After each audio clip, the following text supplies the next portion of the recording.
ಸ್ನೇಹಿತರೆ, ನಾವು ಈ ದಿನ ಪುರಾಣ ಪ್ರಸಿದ್ಧ ಐತಿಹಾಸಿಕ ಸ್ಥಳವಾಗಿರತಕ್ಕಂತಹ ಶೈವ ಪರಂಪರೆಯ ಶ್ರೇಷ್ಠ ತಾಣವಾಗಿರತಕ್ಕಂತಹ ಮುರುಡೇಶ್ವರದ ಬಗ್ಗೆ ತಿಳಿದುಕೊಳ್ಳೋಣ. ಮುರುಡೇಶ್ವರ ಉತ್ತರ ಕನ್ನಡ ಜಿಲ್ಲೆಯ ಭಟ್ಕಳ ತಾಲೂಕಿನಲ್ಲಿರತಕ್ಕಂತಹ ಒಂದು ಪವಿತ್ರ ಪುಣ್ಯಕ್ಷೇತ್ರ. ಮುರುಡೇಶ್ವರ ಕ್ಷೇತ್ರವು ಪೌರಾಣಿಕ ಹಿನ್ನೆಲೆಯನ್ನ ಹೊಂದಿದ್ದು, ಆ ಪೌರಾಣಿಕ ಹಿನ್ನೆಲೆಯು ರಾಮಾಯಣ ಕಾಲಘಟ್ಟಕ್ಕೆ ನಮ್ಮನ್ನು ಕೊಂಡೊಯ್ಯುವುದನ್ನ ಕಾಣಬಹುದಾಗಿದೆ. ರಾವಣನು ಆತ್ಮಲಿಂಗವನ್ನ ಪಡೆಯಲೋಸುಗವಾಗಿ ಹಲವಾರು ಪ್ರಯತ್ನಗಳನ್ನು ಮಾಡಿ ಆತ್ಮಲಿಂಗವನ್ನು ಪಡೆಯುತ್ತಾನೆ. ನಂತರ ಆ ಆತ್ಮಲಿಂಗವನ್ನು ಗಣೇಶನು ತನ್ನ ಪ್ರಯತ್ನದಿಂದ ರಾವಣನಿಂದ ದೂರ ಮಾಡುತ್ತಾನೆ. ಈ ಸಂದರ್ಭದಲ್ಲಿ ಹಲವಾರು ಘಟನೆಗಳು ನಡೆಯುತ್ತವೆ. ಆಗ ಈ ಒಂದು ಕ್ಷೇತ್ರವು ಪುರಾಣದ ನೆಲೆಗಟ್ಟಿಗೆ ಬಂದಿದ್ದನ್ನ ಕಾಣಬಹುದಾಗಿದೆ. ಪೌರಾಣಿಕ ಹಿನ್ನೆಲೆಯ ಜೊತೆಯಲ್ಲಿ ಈ ಮುರುಡೇಶ್ವರ ಕ್ಷೇತ್ರ ತನ್ನ ಒಂದು ಭೌತಿಕವಾದಂತಹ ನಿರ್ಮಾಣದಿಂದಲೂ ಪ್ರಖ್ಯಾತಿಯನ್ನು ಪಡೆದಿದೆ. ಭಾರತದ ಎರಡನೇ ಅತಿ ಎತ್ತರದ ಒಂದು ಗೋಪುರವನ್ನ ನಾವೀಗ ಕಾಣಬಹುದಾಗಿದೆ. ಈ ರಾಜಗೋಪುರವು 20 ಅಂತಸ್ತನ್ನ ಹೊಂದಿರತಕ್ಕಂಥದ್ದು ಅತ್ಯಂತ ವಿಶೇಷವಾಗಿರುವುದನ್ನ ನಾವಿಲ್ಲಿ ಗಮನಿಸಬಹುದಾಗಿದೆ.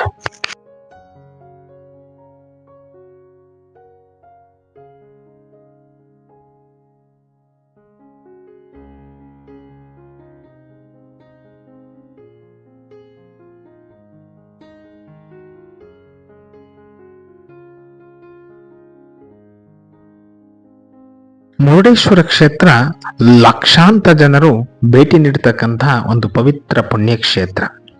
ಅಷ್ಟೇ ಅಲ್ಲದೆ ಈ ಒಂದು ಕ್ಷೇತ್ರ ಕಡಲ ತಟಿಯಲ್ಲಿ ಇರುವುದರಿಂದಾಗಿ ಒಂದು ಪ್ರವಾಸಿ ತಾಣವೂ ಕೂಡ ಆಗಿದೆ. ಈ ರಾಜಗೋಪುರಕ್ಕೆ ಮೇಲೆ ತೆರಳಲು ಲಿಫ್ಟ್ನ ವ್ಯವಸ್ಥೆಗಳನ್ನು ಕೂಡ ನಾವಿಲ್ಲಿ ಕಾಣಬಹುದಾಗಿದೆ.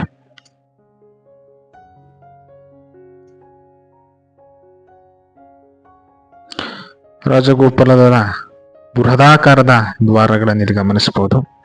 ನಂತರ ಮುರುಡೇಶ್ವರನ ದೇವಾಲಯದ ಆ ದೇವರ ದರ್ಶನಕ್ಕೆ ನಾವು ಮುಂದೆ ತೆರಳಬೇಕಾಗತ್ತೆ. ಮುರುಡೇಶ್ವರ ದೇವಾಲಯದ ಮುಂಭಾಗ ಎತ್ತರದ ನಂದಿ ಕಂಬವನ್ನ ನಾವಿಲ್ಲಿ ಗಮನಿಸಬಹುದು. ದೇವಾಲಯದ ಮುಂಭಾಗದಿಂದ ಆ ಸಮುದ್ರವನ್ನ ನೋಡ್ತಕ್ಕಂಥದ್ದೇ ಒಂದು ಸಂತಸದ ವಿಷಯ ಅಂತ ಹೇಳ್ಬೋದು.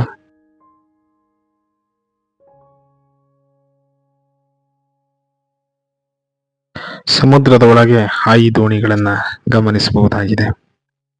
ಹಾಗೆ ಅಕ್ಕಿ ಪಕ್ಷಿಗಳ ಹಾರಾಟ.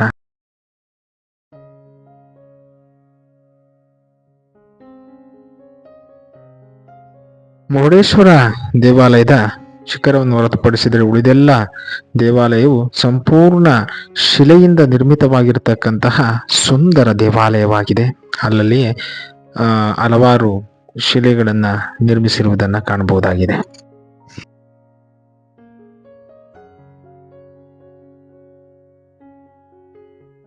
ಮೃತ್ಯುಂಜಯಾಯ ರುದ್ರಾಯ ನೀಲಕಂಠಾಯ ಶಂಭುವೆ ಅಮೃತೇಶಾಯ ಶರ್ವಾಯ ಮಹಾದೇವಾಯ ತೇ ನಮಃ. ಮುರುಡೇಶ್ವರದ ಅತ್ಯಂತ ಪ್ರಮುಖವಾದಂತಹ ಆಕರ್ಷಣೆ ಅಂದರೆ ಅದು ಈ ಶಿವನ ವಿಗ್ರಹ. ಪ್ರಪಂಚದ ಅತ್ಯಂತ ಎತ್ತರವಾದಂತಹ ಶಿವನ ವಿಗ್ರಹವನ್ನ ನಾವೀಗ ಕಾಣ್ತಾ ಇದ್ದೀವಿ. ಶಿವನ ವಿಗ್ರಹದ ಬಳಿಗೆ ತೆರಳುವಂತ ಸಂದರ್ಭದಲ್ಲಿ ಪಾರ್ಕ್ನ ಸೌಂದರ್ಯವನ್ನ ನಾವಿಲ್ಲಿ ಗಮನಿಸಬಹುದಾಗಿದೆ.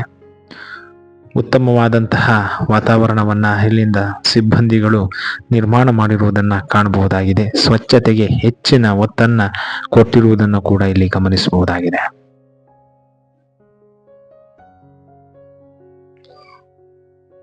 ಇಲ್ಲಿ ರಾವಣನ ವಿಗ್ರಹ ಹಾಗೆ ಗಣೇಶನು ರಾವಣನಿಂದ ಆತ್ಮಲಿಂಗವನ್ನ ಪಡೀತಾ ಇರತಕ್ಕಂತಹ ಒಂದು ಸನ್ನಿವೇಶವನ್ನ ಕೂಡ ಗಮನಿಸಬಹುದಾಗಿದೆ.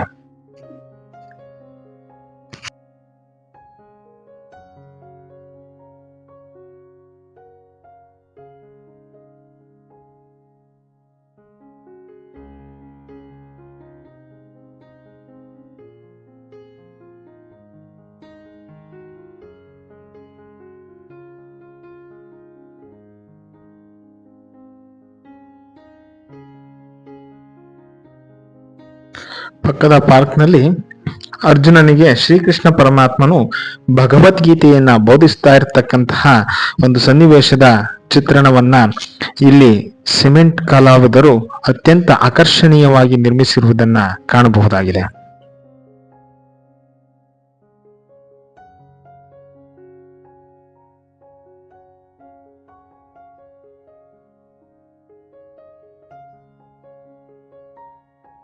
ಕಡಲ ನೀರವ ಮೌನ. ಮುರುಡೇಶ್ವರದಲ್ಲಿ ಅತ್ಯಂತ ವ್ಯವಸ್ಥಿತವಾದಂಥ ಪ್ರಸಾದದ ವ್ಯವಸ್ಥೆಯನ್ನ ಬಂದಂತ ಭಕ್ತರಿಗೆ ಆಡಳಿತ ಮಂಡಳಿಯು ನೀಡ್ತಾ ಇರತಕ್ಕಂಥದ್ದು ಶ್ಲಾಘನೀಯ ವಿಷಯವೇ ಆಗಿದೆ. ಮುರುಡೇಶ್ವರ ಬೀಚ್ನ ಒಂದು ಸುಂದರ ಚಿತ್ರಣ.